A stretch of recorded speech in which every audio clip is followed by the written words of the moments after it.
लंका कांड से इसे लिया है और यह अवधी भाषा में उनकी यह रचना है। लक्ष्मण जब मेघनाद के बाणों से मूर्छित हो जाते हैं, उसके बाद राम की स्थिति कैसी हो जाती है उसका वर्णन यहाँ पर उन्होंने किया है और राम के मानवीय स्वरूपों को भी उन्होंने हम पाठकों के समक्ष प्रस्तुत किया है। प्रसंग है, यह दोहा है। दोहा एक अर्धसम्मात्रिक छंद होता है जिसमें 13-11 पर यति होती है। तव प्रताप उर राखी प्रभु, जय हऊँ नाथ तुरंत, अस कही आय सुपाई पद, बंदी चलेऊ हनुमंत। भरत बाहुबलशील गुण, प्रभु पद प्रीति अपार, मन माहू जात सराहत, पुनि पुनि पवन कुमार। यहाँ कुछ शब्दों के अर्थ को जान लें। तव का अर्थ तुम्हारा या आपका, प्रताप यश से संबंधित है, उर का मतलब हृदय से है, राखी रखकर, और प्रभु यहाँ पर भरत के लिए प्रयुक्त हुआ है कि भरत से वो मिलकर आ रहे हैं। नाथ स्वामी या मालिक को कहते हैं। तुरंत का अर्थ शीघ्र होता है। अस का मतलब इस तरह, आयशु आज्ञा, पाई मन पाकर, पद मतलब पैर, बंदी मतलब वंदना करके, चले हनुमंत हनुमान चले, बाहु भुजा को कहते हैं, शील मतलब सुंदर सुंदर व्यवहार सदव्यवहार, गुण गुण को ही कहते हैं, पद का अर्थ चरण पैर को ही कहते हैं, प्रीति प्रेम का ही समानार्थी शब्द है, अपार मतलब अधिक, महु मतलब में, सराहत सराहना करना प्रशंसा करना, पुनि पुनि में पुनरुक्ति प्रकाश अलंकार है जिसका अर्थ बार बार है, पवन कुमार यहाँ हनुमान के लिए प्रयुक्त हुआ है। तो इस दोहे का अर्थ हुआ कि हनुमान भरत से बोलते हैं, हे नाथ आप बड़े प्रतापी हैं, यह बात मन में धारण करके मैं आपके बाण पर तुरंत बैठकर चला जाऊंगा। ऐसा कहकर भरत के चरणों की वंदना करके उनसे आज्ञा लेकर हनुमान लंका की ओर चल पड़े। रास्ते में हनुमान भरत के बाहुबल, सुंदर व्यवहार, विविध गुण तथा राम के चरणों में अपनी प्रेम देखकर उनकी मन ही मन सराहना करते जाते थे। अब ये चौपाई है। चौपाई एक सममात्रिक छंद है जिसमें 16-16 मात्राएं होती है। उहाँ राम लक्ष्मणी निहारी, बोले बचन मनुज अनुसारी, अर्धरात्रि गई कपि नहीं आयऊ, राम उठाई अनुज उर लायऊ, सकहु न दुखित देखी मोहि काहू, बंधु सदा शव तब मृदुल शुभाऊ, मम हित लागी तजेहु पितु माता, सहेहु विपिन हिम आतप बाता।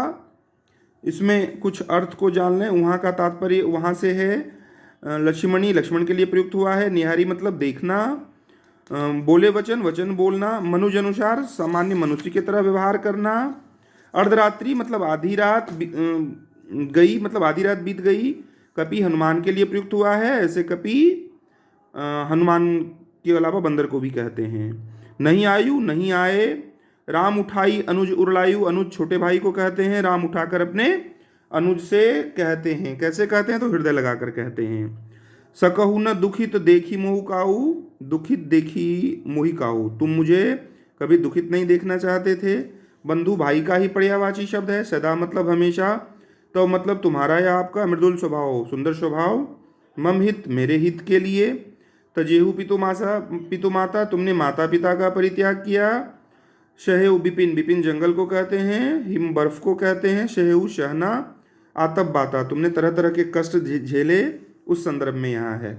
इसका अर्थ हुआ कि वहाँ राम लक्ष्मण को देखकर सामान्य मनुष्य के तरह व्यवहार करते हैं और कहते हैं, आधी रात बीत गई अब तक हनुमान नहीं आए हैं।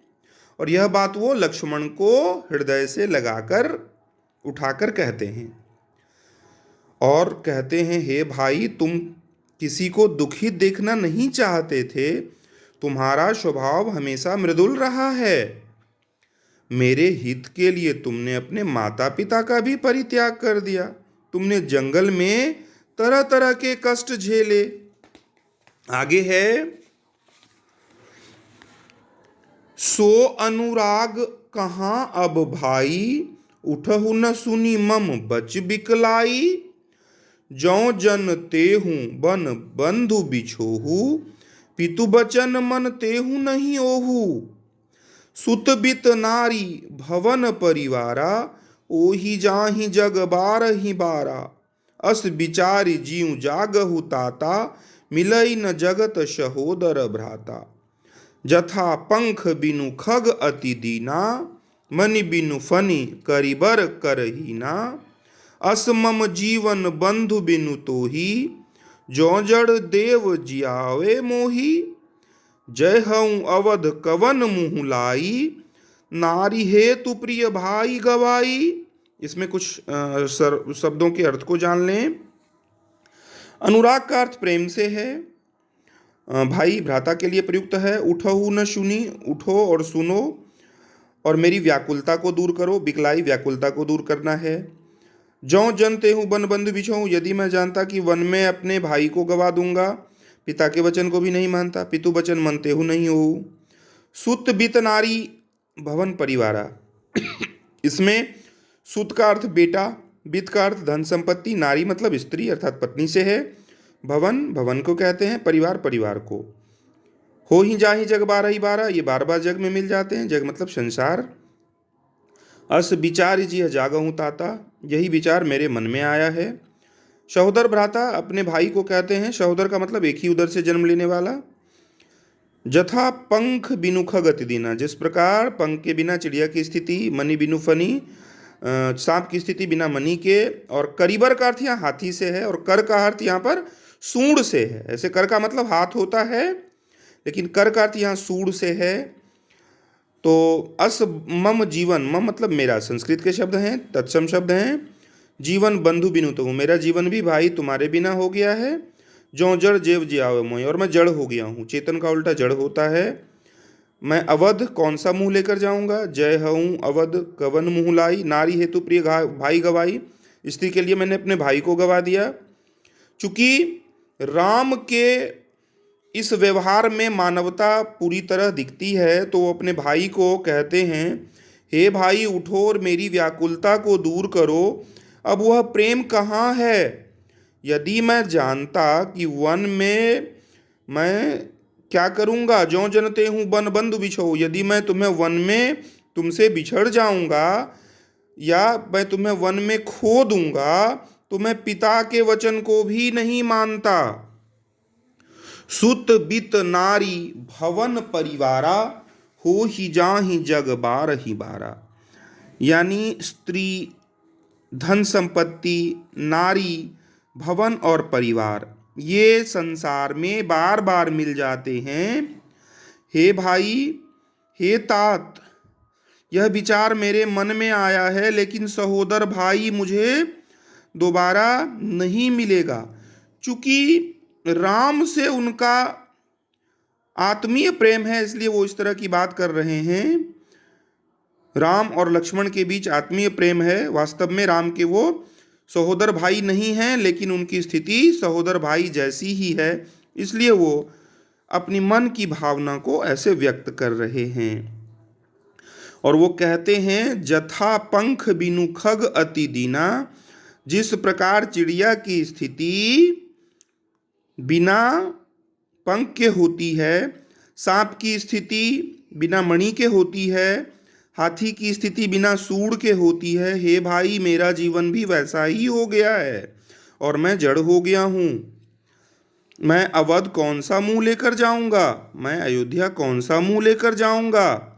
लोग कहेंगे कि नारी के लिए, स्त्री के लिए इसने अपने प्रिय भाई को भी गवा दिया और मुझे बहुत बड़ा अपयश सहन करना पड़ेगा। नारी की हानि कोई विशेष हानि नहीं होती। ऐसा नहीं है कि सीता से वो स्नेह नहीं करते, लेकिन यहाँ पर राम और लक्ष्मण के आत्मीय स्नेह को हम पाठकों के समक्ष प्रस्तुत किया गया है। अब अपलोक शोक सुत तोरा, सही निठुर कठोर उर मोरा। अब यह अपयश कठोर हृदय मेरा सहन कर लेगा। हे निज जननी के एक कुमारा, तात तासु तुम प्राण आधारा। तुम अपनी माता के एक कुमार हो, एक ही बालक हो। हे तात तुम उनके प्राणों के आधार हो। सौंपे सिमोहि तुम्ही गही पानी, सब विधि सुखद परम हित जानी। उन्होंने मेरे पास तुम्हें सभी प्रकार के सुख हित आदि को ध्यान में रखकर ही मेरे पास सौंपा था। उतरु काह देह तई जाई, उठी किन मोहि सिखावो भाई। हे भाई, तुम मेरे प्रश्न का उत्तर दो और उठकर मुझे सिखाओ। बहुविधि सोचत सोच विमोचन, स्रवत सलिल राजीव दल लोचन। लोचन आँख को कहते हैं, राजीव कमल का पर्यायवाची शब्द है, सलिल जल के लिए प्रयुक्त हुआ है, स्रवत सलिल यानी आंखों से आंसू का गिरना है। कहाँ से? तो नेत्र से, लोचन से। कैसे नेत्र से? तो कमल रूपी नेत्रों से। तो बहुत प्रकार से सोच विचार कर राम ऐसा कहते हैं और उनके कमल रूपी नेत्रों से अश्रुधारा बहने लगते हैं।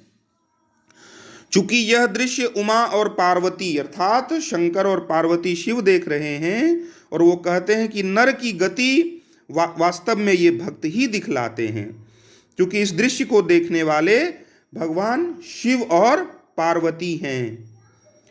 सोरठा है जो दोहा का उल्टा होता है। इसमें प्रभु प्रलाप सुनी कान बिकल, भय बानर निकर, आई गयु हनुमान जिमि करुणा बह वीर रस। यहाँ यह बताया गया है कि प्रभु के प्रलाप को सुनकर यानी विलाप को सुनकर सभी बंदर सेनाओं में व्याकुलता भर गई और सभी करुणा के सागर में डूब गए। उसी समय हनुमान आ गए और करुण रस में वीर रस की निष्पत्ति हुई।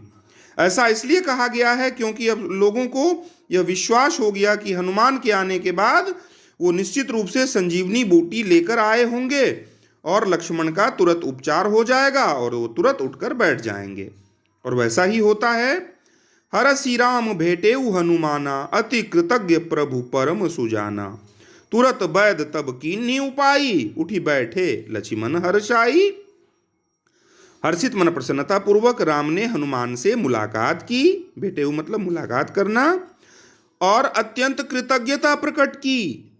तब वैद्य सुषेण ने, वैद्य सुषेण के लिए आया है, तब तुरंत वैद्य सुषेण ने उपाय किया और लक्ष्मण उठकर प्रसन्नता पूर्वक बैठ गए। हर्षाई मतलब प्रसन्नता पूर्वक।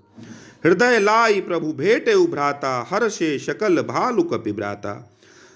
हृदय लाई प्रभु भेटेउ भ्राता, हर्षे शकल भालु कपि भ्राता। तब राम ने लक्ष्मण को हृदय से लगा लिया और सभी बंदर और भालू की सेनाओं में खुशी व्याप्त हो गई।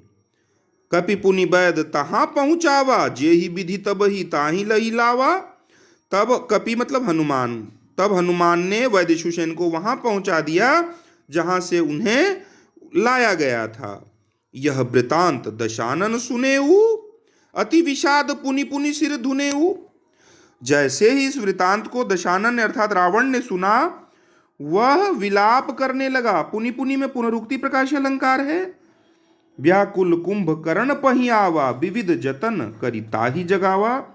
तब व्याकुलता से भरकर वह कुंभकर्ण के पास आया और तरह तरह के यत्न करके उन्हें जगाया। जागा निशिचर देखई कैसा, मानहु कालु देहि धरि बैसा।